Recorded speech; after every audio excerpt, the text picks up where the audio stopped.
There are multiple approaches to creating a design in 3D CAD. The parts of a design are often dependent upon other parts and must fit and function correctly once assembled. You may model each part independently using what's commonly known as a bottom-up approach. In other cases, you may wish to derive the parts of an assembly based on the location or dimensions of other parts. This method is commonly known as a top-down approach. Onshape provides two main workflows for this approach. Parts can be designed within the context of an assembly or built inside the same part studio. In this video, let's explore applications within the same part studio. In a part studio, a single sketch or feature can drive the geometry of several parts. In this example, a master sketch controls the dimensions used to create several parts. Each part in the part studio functions as an independent part. It contains unique properties and can be inserted into assemblies independently of other parts. Parts can also utilize the entities created by other parts as reference. Use the faces of existing parts as sketch planes and convert existing edges to project them into your sketch.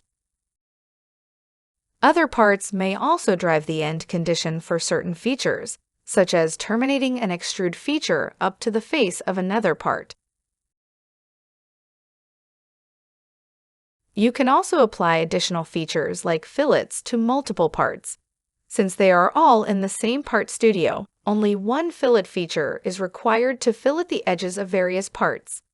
If the radius changes, you only need to edit one fillet feature to update the fillet on all parts simultaneously. Modeling every part of an assembly within a single part studio is usually not recommended. It is a best practice to design parts with no spatial or geometric relationship to others in isolation within a separate part studio. In cases where numerous parts possess complex geometry, a top-down approach within the context of an assembly may be more performant. Once created, you cannot move a part with its features out of a part studio.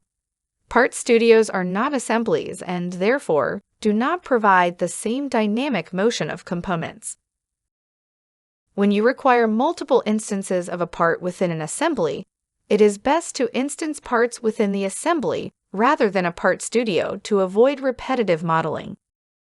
Parts within the same part studio appear as separate line items in the assembly BOM.